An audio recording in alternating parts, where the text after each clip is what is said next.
Hello creationists, and welcome back to Telecreations. Now, this is another with the director, the 13th one. You don't need to watch the rest of them. The previous ones, they're all to do with the minor show. These ones, I've got maybe 4 or 5 now that I'm going to be doing in consecutive order, where I'm just going to look at the short films that I've made. Not all of them, of course. I'm going to look at Don't Starve, Nuclear Revolver, The Adventure, and maybe Queer, as they're pretty much the most solid short films I've done. Yeah, so I'm just going to watch it and just kind of comment on it as it goes. I'll probably have the video playing here and we'll just see how it goes. It'll just be a different format to before. Alrighty. Good. I mean, I made this, back in 2015 for year 11. Already you can see with all the stuff that's happening right now, we've got, so I made this for year 11, my first ever film. First ever short film. It's even got like 3,000 odd views on YouTube, which I'm still very proud of. I'd never made a film before. Never had used camera equipment that properly before. The only time I'd done it was with camera tests for making this film. Inspiration-wise, not much. The game, pretty obvious, but like my dad had even said, like, cause Sam had made a video game film for his first film for year 11, which was a Slender Man film. And Dad has suggested to, if you're, like, he suggested to not, like, to make an original idea at first, but then he said that, because I had come up with Don't Starve, and I thought of a good idea for it, and he was like, well, if you're going to go based on a video game, make it as far from the video game as you can. So, of course, I've got elements from this, like the characters of, you got Maxwell, who's the bad guy, you've got Wilson, the good guy, and you've got Willow at the end. So you got 3 characters, and some of the costuming is in the style, especially Wilson's character, very in the style. I look for a very Wilson-esque person to play him, in this case, Costa. So with all the text, because I put all in text bubbles like the original, like the game as well, which added the kind of fun animation pulpiness to it. And everything that's written here, like this whole Maxwell text box with "you better find something to eat before night comes," and even the saxophone sound effects, of course. God, there's so much to dive into just to begin with. Everything that looks like it's handwritten is handwritten. All the day numbers, all the text boxes and everything, I hand wrote everything. I hand wrote it multiple times over, depending on which ones it was. Pretty much for every line of dialogue, I wrote it twice over. I wrote it once and then I traced over it, and then I photocopied both, cut it out PNG-wise on a Photoshop, and then put it onto the... I actually use a Camtasia to edit these films. I put it onto Camtasia, and then I had...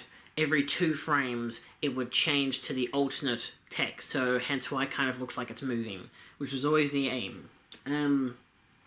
The days, of course, don't look much different. They're all just the same PNG thing. They don't have a moving aspect to them. It's only the last one, day 7, because it's meant to be it's meant to represent Wilson's brain, his mental state deteriorating, like you see in the games.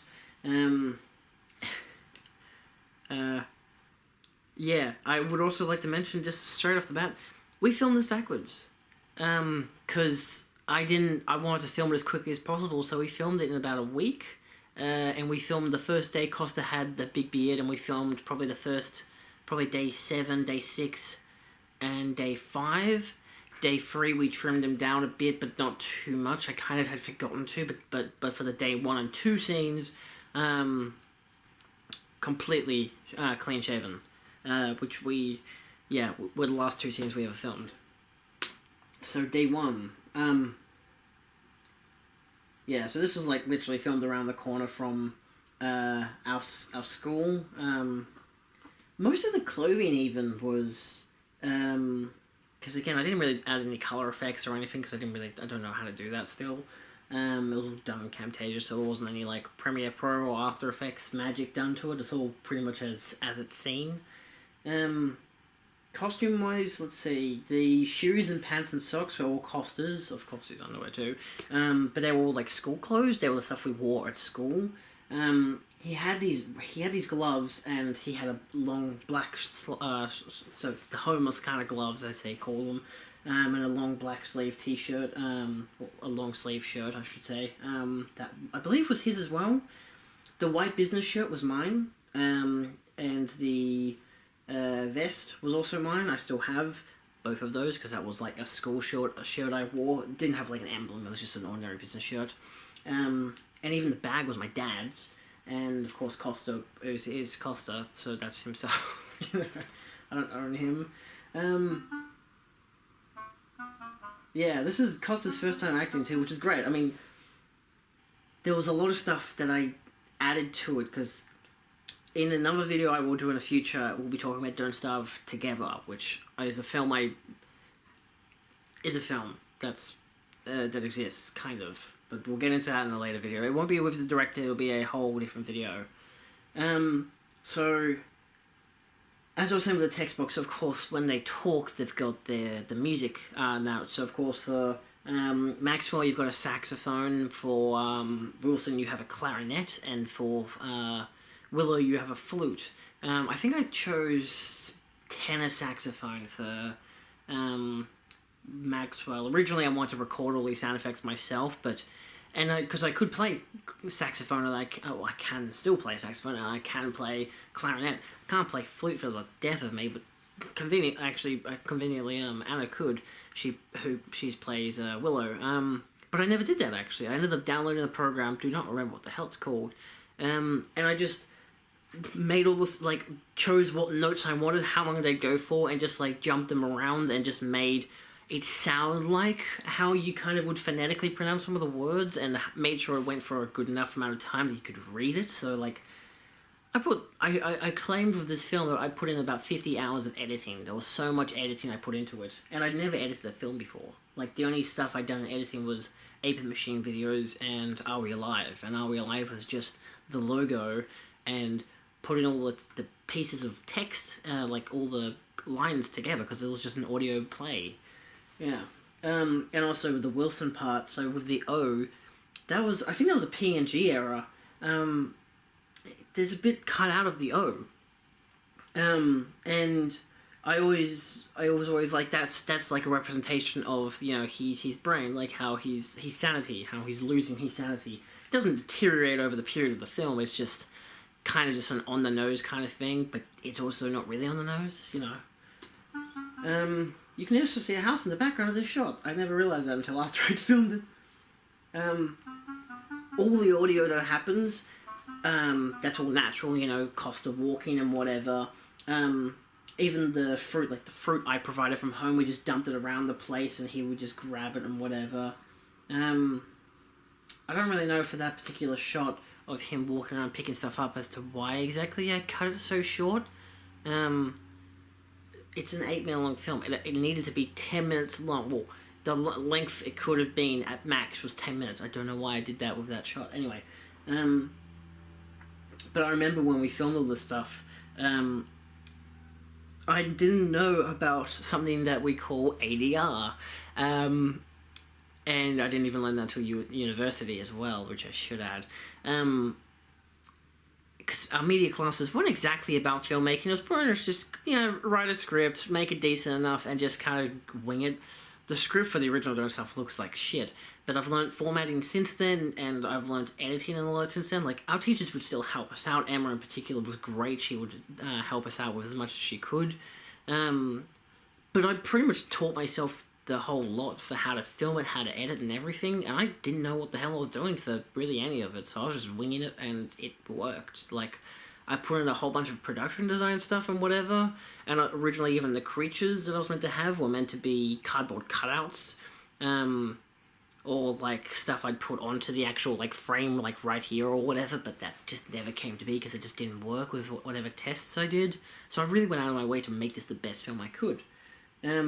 So yeah, so when you hear him walking around, that's actually him walking around. He's miming all the words that he's saying. I can't lip read, so I don't know how legit it is, but he's miming all the words he's saying. I make it sound like it's so fantastical, but it really just, in my mind, it really is just ridiculous how much stuff we did for this film. Like, for the sequel, of course, I was like, we'll have everyone talk and everything, but we'll cut it all out in post and do a whole, and, you know, I'll add in the sound effects and whatever, and it wouldn't be that hard, you know. I'd still feel like there'll be less authenticity to it, but yeah. So yeah, the wolf part, again, I don't know why I did really any of the story elements of this film. I really don't. The wolf at the bush, that was literally just me just standing there with just shaking the bush. The growling sound effects were just found on YouTube, free sound effects I could download. And then I just like doing that, like, you know, like you got the growling wolf, and then like you got a shot of him running away, and you know, dun dun dun dun dun, really over dramatic. Even that sound effect was again made in that program. But I think it was more of the idea of being like, yeah, so that's why I did it. It was this idea that, I mean, even the cloud bubbles move. It was this idea that even though, you know, you could find so much food and whatever in the wilderness, it was more this idea of that as much as things seem scattered and you could grab stuff and you could still be kind of like survival thing, I wanted to present this idea of this is still a survival film. He still needs to survive. It's not just, oh look, here's food and shit. He doesn't know where the hell he is, what's going on. He was woken up by a strange voice and he doesn't know what's happening. Pretty much like the game. You just go around surviving. So that general premise still existed. And this wolf was just the sound effects. I still say it's a wolf. I don't really know what the hell it is. It's just wolf sounds. You know.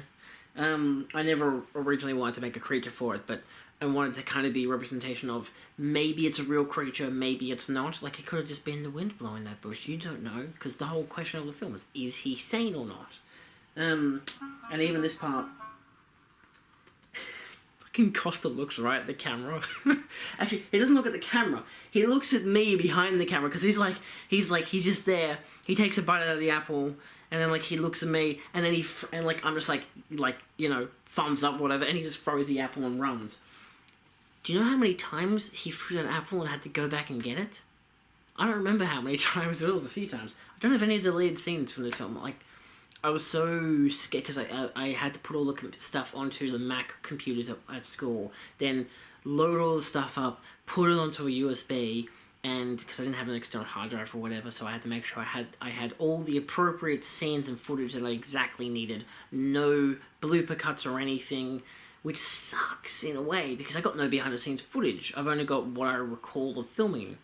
So yeah, that kind of sucks. I also don't have any of the raw footage left for this film. All I've got is what is left of what is actually the film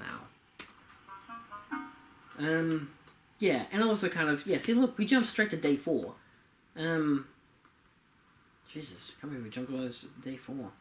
So yeah, this is actually Costa here walking with the camera for day 4. And you can actually see, because he had the headphones on, so I had these like Marley headphones that would press the crap out of your ears. Very metal, very bad. Like metal as in, like they were literally made of metal and they would just clamp onto you. I hated them. But I also spent like $100 on them, and it was a Christmas gift from Mum and Dad, and like I had them for like 3 years until they broke, and I just got better wireless headphones. Anyway, you can see the cable very evidently from the actual from the thing. Because this is Costa who's got these on. I'm just like, look, walk over here, scrounge for your bag, realize, shit, I have no food. I'm gonna go looking for food. So yeah, quality of the footage isn't phenomenal, but still. I'm still really happy with how things turn out with this film. It's still very amateur and whatever.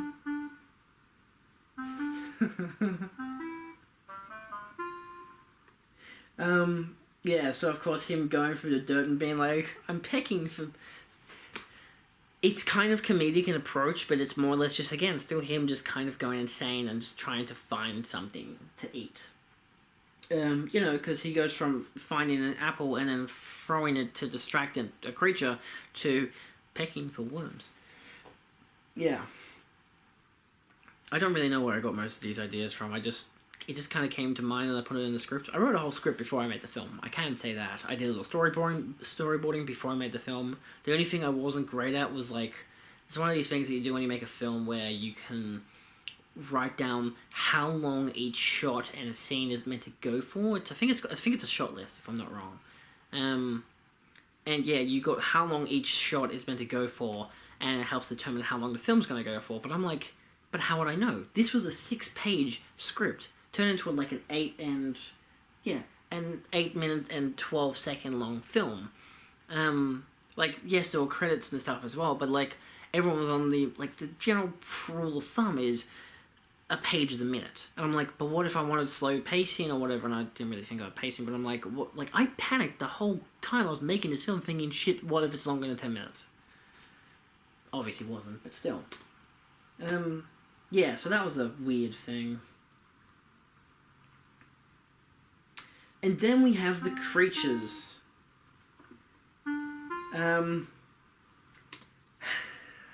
That shot in particular of him just running after it. I'm just like, I'm gonna stay here. That was Kai as one of the creatures. I hand drew all these creatures. Well, not hand drew. Drew them all in paint. Like on the Microsoft Paint thing, whatever the fuck it is. Made a PNG out of it. Did a flip over version, so whenever it would move, every 2 frames, it would flip to the alternate version. So you'd have one version, 2 frames later, the second. So it would go flip, flip, flip, flip, flip, flip, flip, flip. I always thought that was a fun idea. And in that particular scene, if I'm not wrong, you can... So, Kai's standing there, and Wilson's instantaneously like, oh my god, there's a person! Not really questioning the fact that it's a giant kind of shadow blob creature. I don't know where I got the idea for this creature from. That was just... I wanted something that kind of had tentacles, in a way. I do know where I got ideas for other creatures. But you see Kai, you see him running, and then he jumps over the log, and keeps running. And I was so precise in the animation, I made sure you covered the whole entire body as you ran. And I just had the camera there and just zoomed in. Like, I didn't go after him, which I should have. That would have been much more interesting, but probably hard to animate afterwards. Like, if I was going completely from behind, like, Costa the whole entire time. This scene I really loved editing, because you got, again, you still have the running sound effects, because that's still Kai actually running. He goes around the tree, and... I think he actually went in between the trees, and then he goes behind one tree, and then the creature obviously just vanishes into the tree. So that was Kai. He hid behind the tree, and then I called cut, kept the camera there, clicked action, and then you had the next shot of Costa just come straight in and be like, where is he? What? He's not there? Oh my god. It's just like, you get his point of view of where the hell is he? And then he rubs his eyes, and it just... That cut was so... I love doing that cut, because you just go from that to looking at him doing that. I just love doing that cut. Yeah, and still, he even calls them people and stuff. I get crazy when I don't sleep is a direct line from the game. Like, I looked up quotes from the game, because like, I was big into the game back in the day. And, again, hence where I got the idea from it. Yeah. That part really annoyed me, where he walks away and he kind of hasn't finished the thought process. So I had to flip the whole bubble and change how all the words were placed out and stuff. That really actually annoyed me in editing. Yes, we actually made a fire. We made 2 campfires in this film. And this is in a park, like, well, you're probably not meant to set fire, but again, it's winter, so it was pretty shitty weather, like, gloomy days all the time. Which kind of, I think, added to the aesthetic of the film. It all looked kind of yuck in terms of colour, and then I actually found out that you could actually add colour details to the film. Again, not exactly an After Effects process, but still in Camtasia. And so I would, as the film went on, things got darker and gloomier in his mind. So in this case, he just hears something snap of a twig. Again, an effect I replicated in real life. I actually snapped a branch or something, and then I placed it in the sound effect. And so that makes Wilson go like, what the fuck? There's a sound. And then he just goes after what I call Venonat, the Pokemon. That's what inspired me to make this creature. And again, this is... I believe that's me as the creature. And I just ran and he just chased after me, and then you go straight to his point of view again, which I like how I went back and forth to his point of view, because you're still in his mindset. And another thing that the teachers, Emma had mentioned is, like, you shouldn't introduce a point of view change if you're not going to reincorporate it or use it again. So, like, if I had everything from third person, that would be fine. But if I had everything from third person except one shot that was first person, but it never happened in first person again, it would just be like, what was the point of doing that? Unless there was the obvious thing of, like, it really needs to be in his mindset, but it's like, for me, it's like, this film, you're always in his mind. So how did this look? So he's walking around. So he's holding the camera the whole time. You see the creature that looks like a tree in the background. That was me walking there by accident. Like, I was walking around trying to get behind him and trying to look at how he was doing everything. I didn't realise that I was there in the shot until after I went to editing. I'm like, oh shit, I gotta actually add in myself there. But then I also, like, thinking back on it, or like thinking now, it's like, at least that makes it seem like there were still other creatures there, so it's not just the ones that he's just randomly seeing.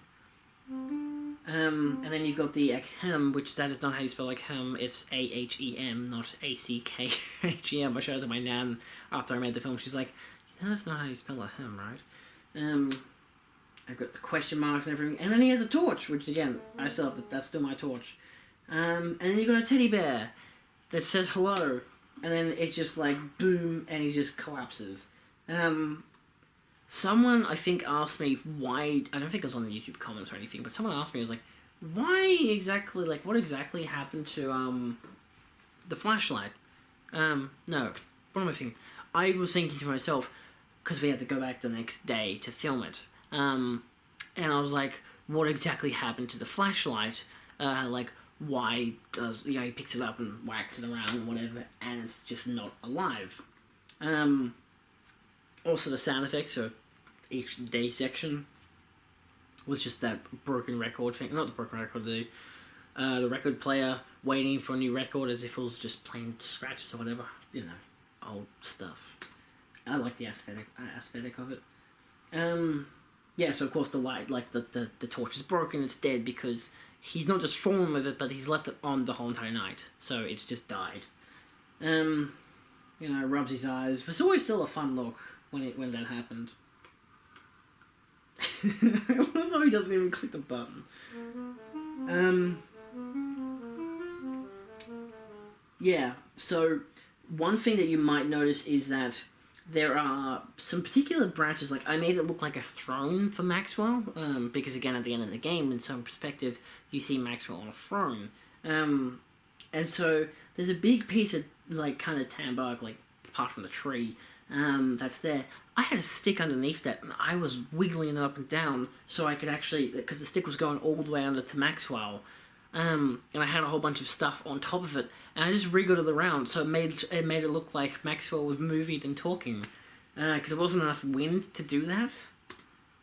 Like it still looks like a windy day, but he looks like he's moving and talking because he is. You know, people did kind of comment being like, I did see this both in the YouTube comments and in real life. People were like, haha, the power lines, dude, what the hell?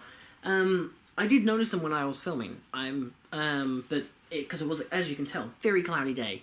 But at the same time, in my mindset, it's kind of post-apocalyptic. But at the same time, it might not be. He just might be in shitty-looking clothes with electronic torches. It could be some kind of steampunk-like thing, but at the same time, there's just power lines, because maybe the world hasn't been destroyed or whatever, you know, maybe it's still this, he's not in this alternate universe, but it's in a post-apocalyptic thing, but there's still power lines, because they haven't all been taken down like you'd think? I don't know, has somebody watched, like, any apocalypse film? So I don't mind. I mean, yeah, they stand out like power lines on clouds, but, I don't mind them being there. You know, I've gotten used to the idea of, like, it still presents the fact that he's in the real world to some degree, but there's something about this real world. One long note. Yeah, I hated editing this part, because I was like, I wanted to be him reminiscing, but I couldn't, there was no circle effect that I could do in, like, you usually think, or something that could take up the whole bubble, so instead it's just a big wavy thing on the previous scene from earlier that I edited already. It's like, how did you, like, he's like, how did I get here? Well, how do you think you got here, you dumbass? And it's like, oh right, yeah, I was looking for that creature. So he's saying, are you the guy? I love this laughing part. Okay, Say My Name is a very obvious fucking Breaking Bad reference. Just want to put that out there. Also the fact that at the end of Say My Name, there's a full stop on one of the parts, but not on the other part.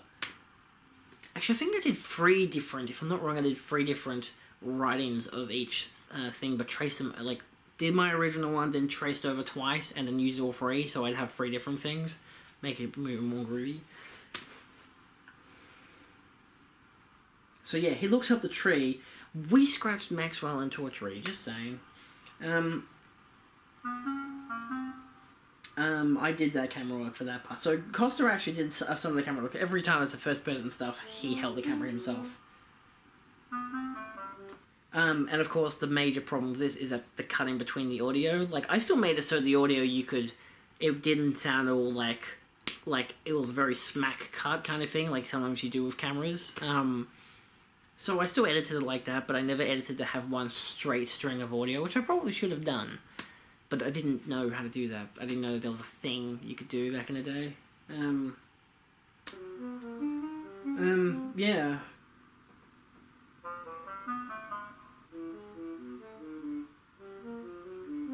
So, as much as Maxwell is the villain in the game, I still wanted to present him as kind of like, you know, he's still a helpful figure, and of course, this is just a teddy bear. Yeah. Why don't you just get off your ass and take me with you? Yeah, I mean, ass is A-R-S-E, but sure. American spelling for you.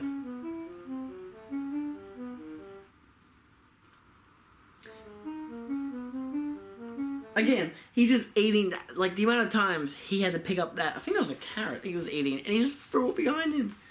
You know, he mustn't be that hungry then. And also the fact that he keeps having the torch with him, which I feel like is also kind of like, why would he have the torch with him? It's like, in case he finds more batteries? I don't know. I mean, it's kind of an obvious thing. You don't always need to discard all the equipment. It's like in a film where someone has a gun and they start shooting and they run out of bullets, so they decide to just throw the gun and run away. It's like, you could keep the gun and use it as a melee weapon for later, or just find more bullets later. Like, it's kind of, you know. So this also presents the idea that Maxwell is just a teddy bear, doesn't actually need food. So, of course, Wilson is completely gone insane by this stage. And then you get to shiver down your spine. That was really interesting to direct, because it was kind of telling Costa, I'm like, I want you to do it like this, and like he couldn't. I'm not going to criticize him and say he couldn't get it right, but like he didn't. It took a while to get it right because it was very. I wasn't great with describing things at the time. Yeah, I was still directing the film. This part was fun though. You know, you get first person perspective, and like he's looking around. He's kind of got this feel to him, like there's something wrong here. Hence the shiver. And also you can hear cars in the distance. Again, another problem. You could hear cars. It was a working day as well because it was like our school holidays. And you could hear people like Bunnings Warehouse and shit and like, around the corner. Like it was like it's that kind of an area next to what was our high school. So you could hear beeps in the background and stuff like that from like forklifts and stuff driving around. You know, this part was fun to film though. Because that was Kai again. He's the first creature you see in the film. This is him just as a shadow. So of course you get that thing in the game where at night time you got the fire, and you got that shadow that just comes along, creeps up, and grabs the fire. And that's the same effect I did here, except this was just Kai because he has long hair. He was just waving his hair back and forth, and you can kind of see that. Not very well, not very distinct, but you could kind of see it. And of course he falls over, gets tripped over again, and it just looks like someone's tripping him over, but it's like, it's actually the shadow, and it makes it look really cool. And then the creatures are back. And that was me and, if I'm not wrong, that was, me as the small tree, and the big one was Kai, and we're taking the stuff. And Wilson's scared of the creatures, so instead of running the other way, he runs past the creatures. And also for a small glimpse there, you can actually see our production equipment to the side, our bags and stuff.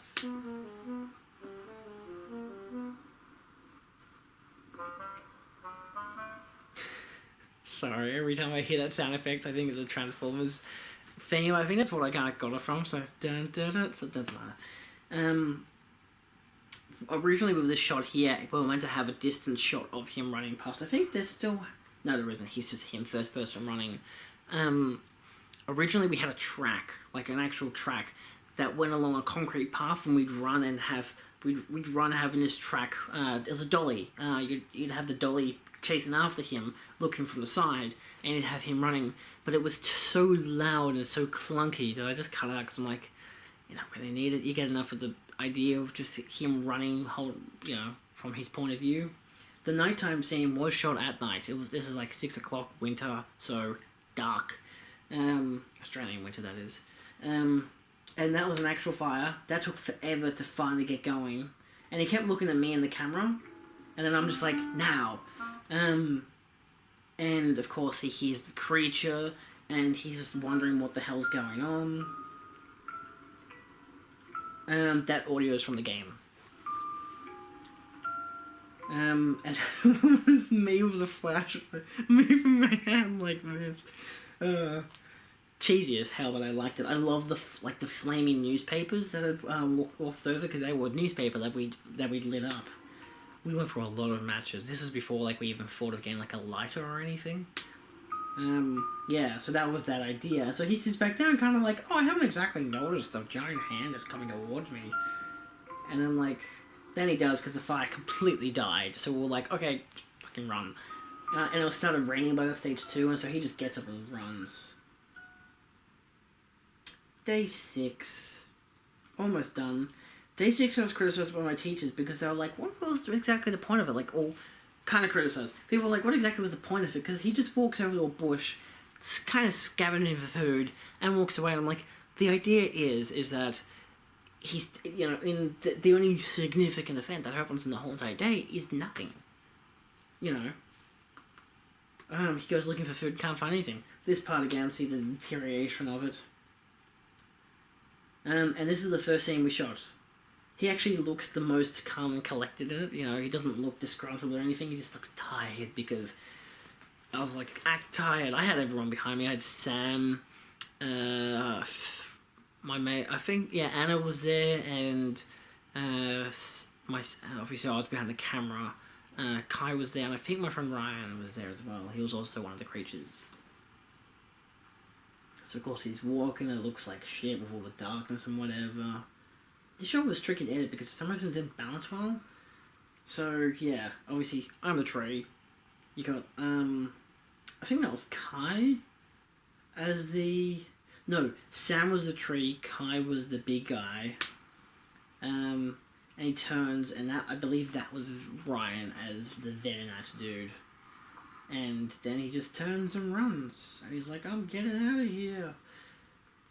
Pretty obvious as to what happens next. He goes, he's looking, trying to see if there's any more creatures. Just keeps running. And that was just me with the camera. Just running. I think that was me the whole time. Costa was standing behind me. I was doing the walking, sees the creatures, and just decided to bolt. And I just kept filming. I just kept running and filming, and just cut it together later, even though it was all one whole take. And then the final scene, where Costa just appears, and he's just done, he's tired, and he's given up. He's like, I give up.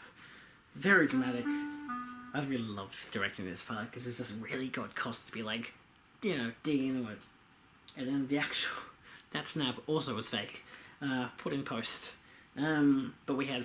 I did actually film that sound effect. I don't like seeing that lighting just go it's completely dark. And because there wasn't a thing in Camtasia where you could just have it go brighter all of a sudden.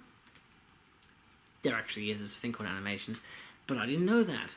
I use Premiere now, by the way. Yeah, and so that just cuts to him kind of relieving a bit of the insanity. He's like, oh my god, because, of course, there's a person. And that was Anna as Willow with an apple and being like, oh, he's gotten sanity back. And the match is because she has a lighter in the game, she's a pyromaniac. And yeah.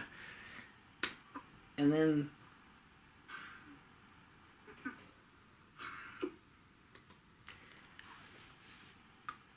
that final part there, of course, because the original final ending was meant to be, he just stands there and just like, oh my god, he's in complete awe of the fact that there's another human being and she's offering him food. I can help you to sanity kind of thing. All those cuts, that was bloopers. That was I was looking through the footage and it just kept, because every time I remembered filming it, he couldn't pull a straight face. This is Costa couldn't pull a straight face, so he would just start laughing. And so I took all the footage and just cut it together to make it seem like, is he sane, is he not sane, going back and forth and back and forth. It's rather fun. And then it cuts to the credits, and you've got the Beatles song. I'm going to mute that. But that was cut enough to make it not copyright. And yeah. Yeah. That's the film. You got... So when I say Maxwell is my dog's teddy bear, it's because Maxwell was my dog's teddy bear. Maxwell doesn't exist anymore in real life. Costa and Anna, they're good. They're nice and good people. You can see them in the mindless show. I mean, Anna's in the first season. Can't recall if she's in the second season. I think she is. I can't recall. Yes, she is. And Costa is in all 3 seasons of the mindless show because, of course, he's the co-host. Yeah, and that was Don't Starve. There really isn't much to the film. No, I really liked it. I really liked making the film. It was really hard to make sure that it looked like he was completely in the wilderness. But yeah, so I guess that kind of adds, like, the power lines thing is like, oh, whatever, he's in the wilderness completely, then why are the power lines? It's just a mistake. You know, nothing's perfect. Yeah, so that was with the director for Don't Starve. If you haven't watched the film, why the hell did you watch this first? If not, either way, you can watch the film probably here, or subscribe here, or whatever the crap the title thing says. Thanks for watching anyway, hope you've enjoyed. There's more with the director, both to come, because I've got other short films I'm going to dive through, and there's also the mindless show stuff for the rest of it. If not, there are other videos, other short films. Goodbye. Yeah.